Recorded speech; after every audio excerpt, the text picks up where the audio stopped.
पपीहा ने घर से आया कुरियर उत्सुकता से खोला।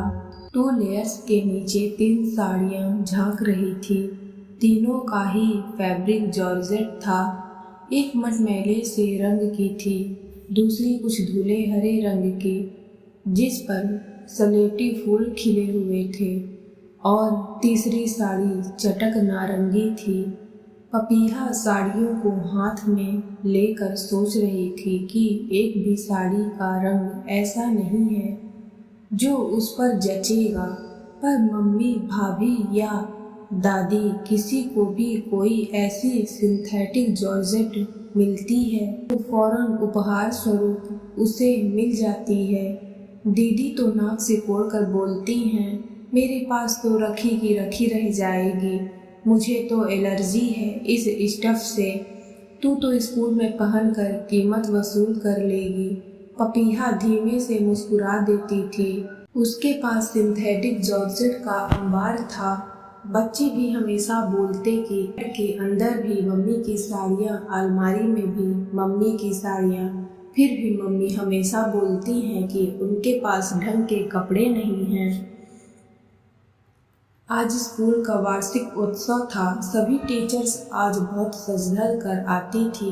अधिकतर टीचर्स के लिए यह नौकरी बस घर से बाहर निकलने और लोगों से मिलने जुलने का जरिया थी। पपीहा ने भी बसंती रंग की साड़ी पहनी और उसी से मेल खाता कलमकारी का ब्लाउज पहना। जब स्कूल के गेट पर पहुंची तो जयंती और नीरजा से टकरा गई। जयंती हंसते हुए बोली, जॉर्जेट लेडी, आज तो शिफॉन या क्रेप पहन लेती। जयंती ने पिंक रंग की शिफॉन साड़ी पहनी हुई थी और उसी से मेल खाती मोतियों की ज्वेलरी। नीरजा बोली, मैं तो लिनेन या कॉटन के अलावा कुछ नहीं पहन सकती हूँ। कॉटन भी साउथ का और लिनेन भी 24 ग्राम का। पपीहा बोली, आप लोग अच्छी तरह कैरी कर लेते हो, मैं कहाँ अच्छी लगूंगी इन साड़ियों में। मैं पूरी शाम पपीहा देखती रही कि सभी छात्राएं केवल उन टीचर्स को कॉम्प्लीमेंट कर रही थी जिन्होंने महंगे कपड़े पहने हुए थे। किसी भी छात्रा या टीचर ने उसकी तारीफ नहीं की।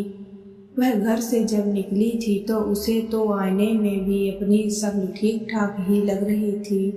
तभी उसकी प्रिय छात्रा मानसी आई और बोली, मैम, आप रोज की तरह आज भी अच्छी लग रही हैं। पपीहा ये शब्द सुनकर अनमनी सी हो गई। उसे समझ आ गया कि वह रोज की तरह ही बासी लग रही है। घर आते आते पपीहा ने निर्णय कर लिया कि अब अपनी साड़ियों का चुनाव सोच समझ कर करेगी। क्या हुआ अगर उसके पति की आमदनी औरों की तरह नहीं है? कम से कम कुछ महंगी साड़ियाँ तो खरीद ही सकती है। जब पपीहा घर पहुंची तो विनय और बच्चों में धमा चौकड़ी मचा रखी थी। उसका मूड वैसे ही खराब था और यह देखकर उसका पारा चढ़ गया। चिल्लाकर बोली, अभी स्कूल से थकी हुई आई हूँ, घर को चिड़ियाघर बना रखा है। मम्मी का मूड देखकर ओसी और गोली अपने 2 अपनाए कमरों में डुबक गए। विनय प्यार से बोला, पपी क्या हुआ, क्यों अपने खूबसूरत चेहरे को बिगाड़ रही हो? पपीहा आंखों में पानी भरते हुए बोली, बस तुम्हें लगती हूँ, आज किसी ने भी मेरी तारीफ नहीं की और मेरे पास तो एक भी ढंग की साड़ी नहीं है। विनय बोला, बस इतनी सी बात, चलो तैयार हो जाओ और तुम्हारे लिए तुम्हारी पसंद की साड़ी भी खरीद लेते हैं। जब विनय का स्कूटर एक बहुत बड़ी साड़ी की दुकान के आगे रुका तो पपीहा बोली, अरे फिजूल खर्ची क्यों कर रहे हो? विनय बोला, एक बार देख लेते हैं, तुम नौकरी करती हो, बाहर आती जाती हो, आजकल सीरत से ज़्यादा कपड़ों का जमाना है। पपीहा ने जब साड़ी के लिए कहा तो दुकानदार ने साड़ियाँ दिखानी आरंभ कर दी। एक से बढ़कर एक खूबसूरत साड़ियाँ थी, पर किसी भी साड़ी की कीमत 8,000 से कम नहीं थी। पपीहा की नज़र अचानक एक साड़ी पर ठहर गई। एकदम महीन कपड़ा, उस पर रंग बिरंगे फूल खिले थे। दुकानदार भांप गया। और बोला, मैडम यह साड़ी तो आप ही के लिए बनी है। देखिए फूल से भी हल्की है और आपके ऊपर तो खिलेगी भी बहुत। विनय बोला, क्या प्राइस है? 12,000। पपीहा बोली, ही थोड़े कम दाम की दिखाइए। विनय बोला, अरे कब तक थोड़े कम दाम की दिखाइए? विनय बोला, अरे एक बार पहन कर तो देखो। पपीहा ने जैसे ही साड़ी का पल्लू अपने से लगा कर देखा, ऐसा लगा वह कुछ और ही बन गई है।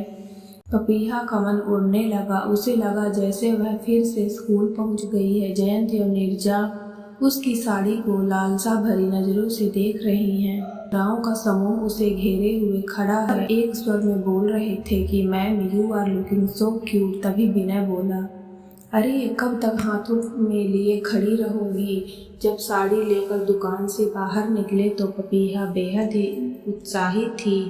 यह उसकी पहली शिफॉन साड़ी थी। फंक्शन में पहनूंगी। पपीहा जब अगले दिन पहुंची तो स्टाफ रूम साड़ियों की चर्चा हो रही थी। पहले पपीहा ऐसी चर्चा से दूर रहती थी, परंतु अब उसके पास भी शिफॉन साड़ी थी, अतः वह भी ध्यान से सुनने लगी।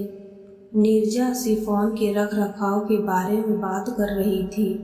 पपीहा भी बोल पड़ी, अरे वैसे थोड़ी महंगी जरूर है, पर सिंथेटिक जॉर्जेट उसके आगे कहीं नहीं ठहरती।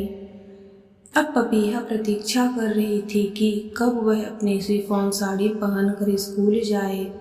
पहले उसने सोचा कि पेरेंट टीचर मीटिंग में पहन लेगी, पर फिर उसे लगा कि टीचर्स डे पर पहनकर सबको चौंका देगी। पपीहा ने पूरी तैयारी कर ली थी, पर 5 सितंबर को जो बरसात की झड़ी लगी वह थमने का नाम ही नहीं ले रही थी। जब पपीहा तैयार होने लगी तो विनय ने कहा भी, पपी यह शिफॉन साड़ी पहन लो ना। पपीहा मन मसोम कर बोली, विनय इतनी महंगी साड़ी बरसात में कैसे खराब कर दूं? जब पपीहा स्कूल पहुंची तो देखा चारों तरफ पानी ही पानी भरा था, पर तब भी जयंती बड़ी अदा से शिफॉन लहराते हुए आई और बोली, जॉर्जेट लेडी आज तो तुम शिफॉन पहनने वाली थी। पपीहा बोली, बरसात में कैसे पहनती? नीरजा ग्रे और गोल्डन लिनेन पहने इठलाती हुई आई और बोली, अरे लिनेन सही रहती है इस मौसम में। पपीहा को लग रहा था वह कितने फूहड़ है। पपीहा के जन्मदिन पर विनय बोला, शाम को डिनर करने बाहर जाएंगे तो वही साड़ी पहन लेना। पपीहा बोली, अरे किसी फंक्शन में पहन लूंगी। विनय चिढ़ते हुए बोला, मार्च से फरवरी आ गया, कभी तो उस साड़ी को हवा लगा दो। पपीहा बोली, विनय इस बार पेरेंट टीचर मीटिंग पर पहन लूंगी।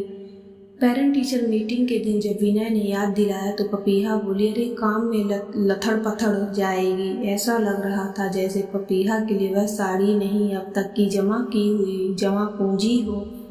पपीहा रोज अलमारी में टंगी हुई शिफॉन साड़ी को ममता भरी नजरों से देख लेती थी।